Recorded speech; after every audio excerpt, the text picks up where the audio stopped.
Num estudo inédito, a Abrafarma traçou o perfil da Covid-19 no Brasil. Há resultados bem interessantes, por exemplo, a perda de olfato e paladar não foi o principal sintoma da doença identificado. No programa de hoje, você vai conhecer em primeira mão os resultados dessa pesquisa. Roda a vinheta.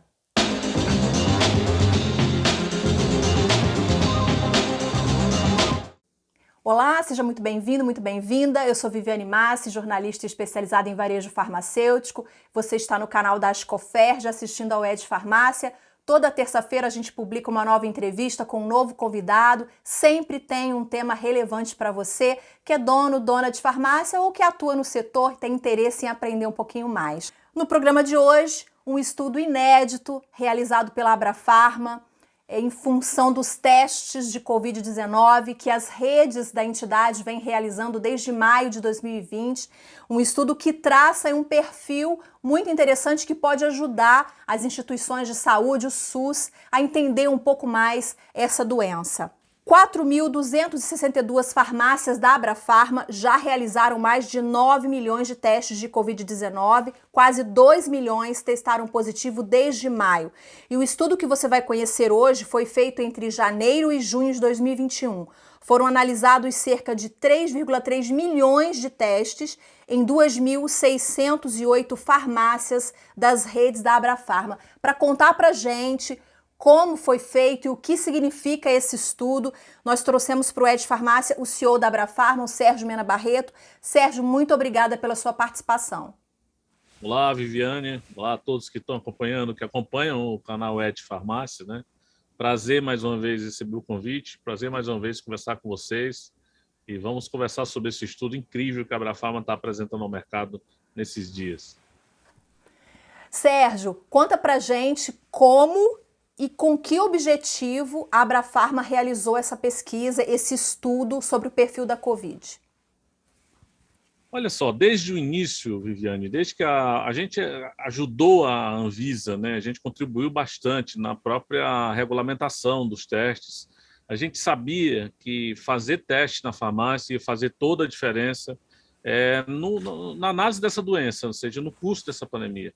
Né? Já lembra, no começo da doença estava aquela discussão, testes, o governo ia comprar quantidade de testes, não tinha quantidade de testes disponível, e a gente percebeu que ter um instrumento importante como esse à disposição da população, ainda mais de um estabelecimento tão próximo que a farmácia, seria realmente fundamental. Né? E foi o que aconteceu, a Anvisa regulamentou, a gente atuou logo desde o início, já criamos um protocolo muito claro, né, de como a gente deveria fazer isso na farmácia. Então, ter tido a ideia de fazer os bons fundamentos lá no início, Viviane, fez toda a diferença.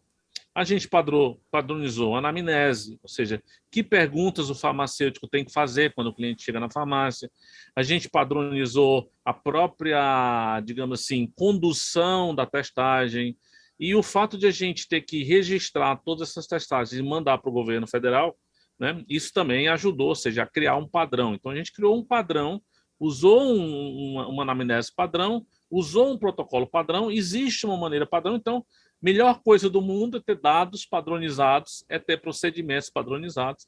Então, como a gente tem uma parceria muito forte com a Clinicar, que é o software de serviço farmacêutico que a Abrafarma recomenda como oficial, né, adotou como oficial, tem a chancela da Abrafarma, que é o CEO lá é o Cassiano Corré, que é o nosso coordenador de assistência farmacêutica. Então, a gente fez uma parceria com o Clinicar e a gente percebeu que tinha agora, um ano e meio depois, né, quase um ano e meio depois, a gente percebeu que tinha uma quantidade muito boa de dados nas mãos. E num mundo onde a gente ainda está aprendendo sobre a doença, né, e todo o estudo, tudo que se pode ter sobre essa doença é relevante, a gente viu, nossa, tem dado aí legal para publicar. E a Abrafarma está completando 30 anos também, né, esse ano. A gente colocou como um dos objetivos dessa comemoração publicar estudos que fossem relevantes para a sociedade brasileira e para focar no papel da farmácia. Né? Esse é o nosso negócio, ou seja, como que a gente, transformando o papel da farmácia, que foi o que a gente conseguiu fazer desde a Lei 13.021, como que a gente pode entregar um pouco para a sociedade dar mais visibilidade desse papel que a gente está exercendo. Sérgio, vamos falar agora dos resultados, né? Porque assim, eu dei uma olhada na pesquisa, li a pesquisa, né? O material que você me enviou, e vi que a gente tem ali resultados de pessoas que testaram positivo e pessoas que testaram negativo para o vírus. Eu queria falar um pouquinho desses resultados, porque eles são diferentes, né? O que vocês observaram varia de um paciente que estava com Covid para um paciente que não estava com Covid. Vamos falar um pouquinho desses resultados.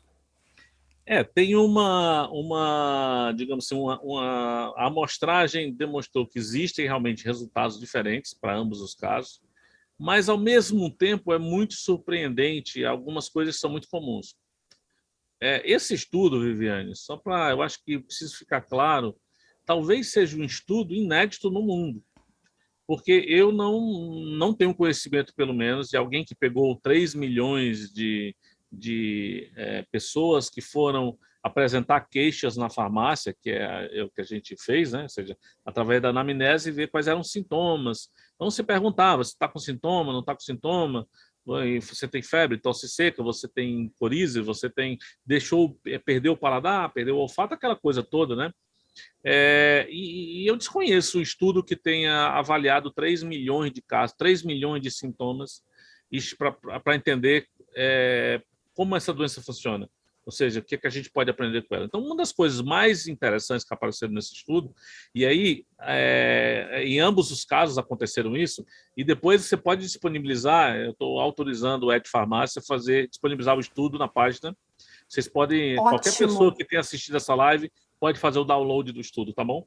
Então já fica combinado. Então, olha, eu vou colocar aqui embaixo o link do PDF na descrição do vídeo para você baixar e ter acesso a todas as informações. Isso aí. Então, uma coisa que nos chamou muita atenção foi, primeiro, aquele sintoma que era o sintoma mais clássico, que todo mundo dizia é Covid, que é perda de paladar, perda de olfato, não apareceu na maioria das pessoas. Esse é o 10º sintoma. Ou seja, e a mídia trabalhou muito nessa história, né? Então, perda de olfato. Trabalhou. Inclusive, Sérgio, eu tive Covid e eu não tive perda de paladar e perda de olfato. Isso não aconteceu comigo. Pois somente 10% das pessoas, Viviane, tem esse sintoma. Então, a primeira coisa que a gente desmistifica com esse estudo é isso. Não é a perda de olfato, não é a perda de paladar que vai te dizer que você tem Covid. Porque somente 10% das pessoas, sejam positivas ou negativas, apresentaram esse sintoma. O principal sintoma realmente é tosse, dor de garganta, nariz escorrendo e dor de cabeça. Esses são os 4. Mas, Sérgio, o nariz escorrendo, a coriza, né, a secreção, eu vi muita matéria falando de que esse não é um sintoma de Covid. Olha que interessante isso. Pois é, olha que coisa, né? Ter um estudo como esse, que olhou 3 milhões de dados. Na verdade, a gente pegou 3 milhões de testes no período e focou mesmo em um pouco mais de 1 milhão de testes, mas de pessoas. Mas olha só, um estudo que vai lá em 1 milhão de pessoas e vê qual que é o comportamento da doença, por isso que eu falo, esse estudo, que talvez seja inédito no mundo, ele desmistifica algumas coisas, né? Então, assim, como também o estudo, ele aponta o seguinte: quem é que apresentava casos mais graves e confirmado com antígeno positivo e fosse sintoma de síndrome respiratória aguda grave, né? Era quem tinha pressão no peito, por exemplo, pressão no peito e febre. Aí sim, eram 2 sintomas que claramente, aliás, febre não, pressão no peito e falta de ar, né? E dispneia.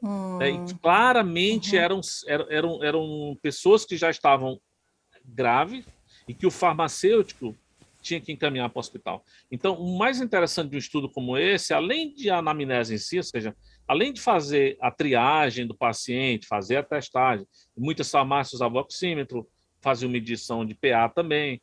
Então, além de fazer essa triagem e fazer o teste em si, é depois dizer, e agora? O que é que eu faço com isso? Como que eu instruo o paciente? O paciente, ele deve ir imediatamente no hospital? Ele está num estado mais grave, que foi o caso de 10% dos pacientes estavam num estado grave mesmo para ir para a emergência? Não, é um paciente que está convalescendo. Então, todo esse entorno que o estudo apresenta, eu acho que são as coisas mais interessantes que podem nos levar, como você bem falou mesmo, o sistema público, a sociedade brasileira, entender mais como essa doença funciona e aprender, né, para as próximas crises. Infelizmente não acabou ainda, né? Nós ainda estamos ainda, aí tem as variantes, etc. Mas olha só a contribuição do farmacêutico e da farmácia e de um sistema organizado como esse, no caso o Clinicar que a gente está usando, para entregar soluções como essa para a sociedade. O que você está falando, na verdade, eu até coloquei aqui no meu roteiro, usei a palavra vocação, né? É um pouco da vocação da farmácia para a atenção primária, que é aquela fase inicial do cuidado, né, que o paciente precisa. Queria que você falasse um pouquinho mais sobre isso, Sérgio. Qual é a relevância da farmácia na atenção primária a esse paciente? Olha, se a gente tinha alguma dúvida, na nossa parte a gente não tinha dúvida nenhuma, mas se alguém tinha alguma dúvida ainda da importância disso, eu acho que a Covid, esse período, um estudo como esse, estão demonstrando que nós temos uma riqueza de estrutura de profissionais no Brasil inteiro que podiam ser utilizados de forma muito melhor, muito mais ampla, integrados ao sistema de saúde. Viviane, quando eu entrei nessa indústria 30 e poucos anos atrás, não vamos falar muito disso para não entregar a minha idade, trabalhando lá na Pague Menos, tinha uma coisa muito que eu percebi de cara, uma distância enorme entre o médico e o farmacêutico. Eu me lembro que a gente montou um serviço de atenção básica, usando o 0800, né? O paciente podia tirar dúvida, é um serviço que funciona até hoje lá na Pague Menos, né? É um 0800 que você não é para vender coisas, não é para vender remédio, não é para vender soluções, é para tirar dúvida de paciente. Hoje, médicos usam esse serviço. Era uma maneira que eu encontrei de treinar o farmacêutico. Então, estagiários de farmácia, alunos iam para esse serviço que funcionava e ainda funciona até hoje 24 horas por dia.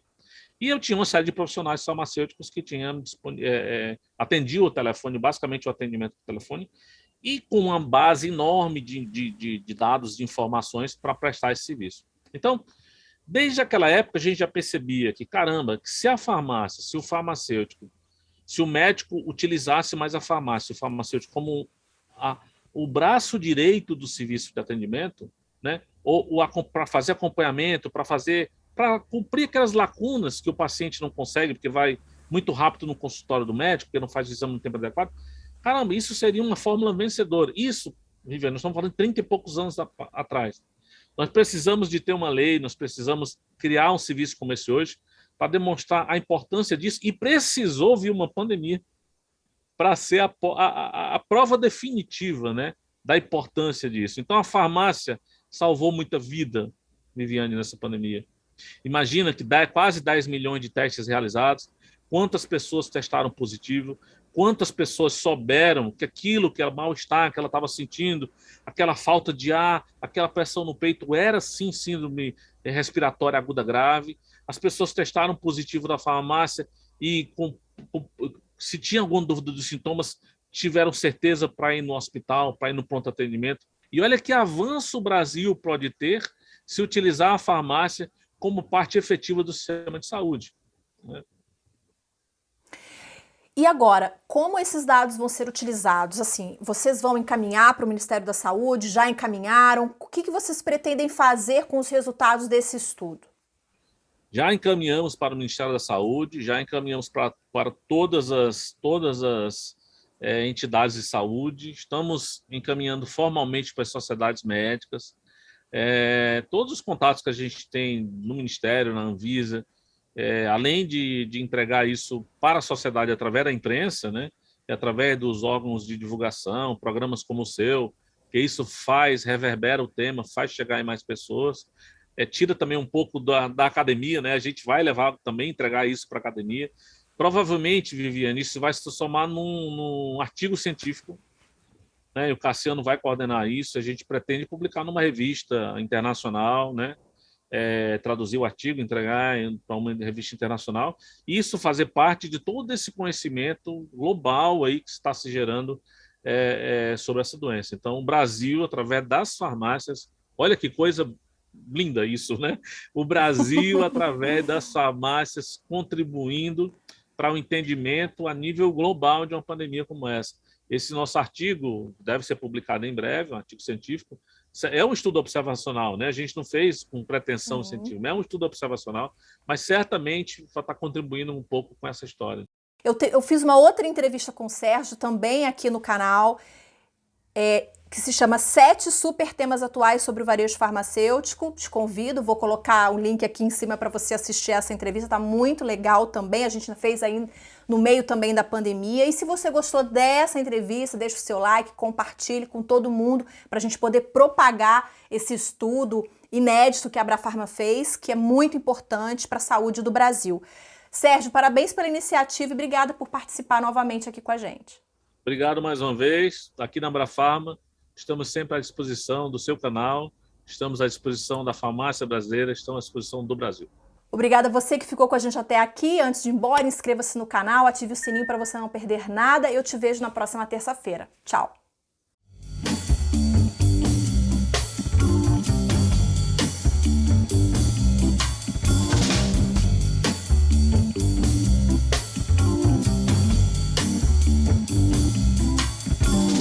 Raindrops fall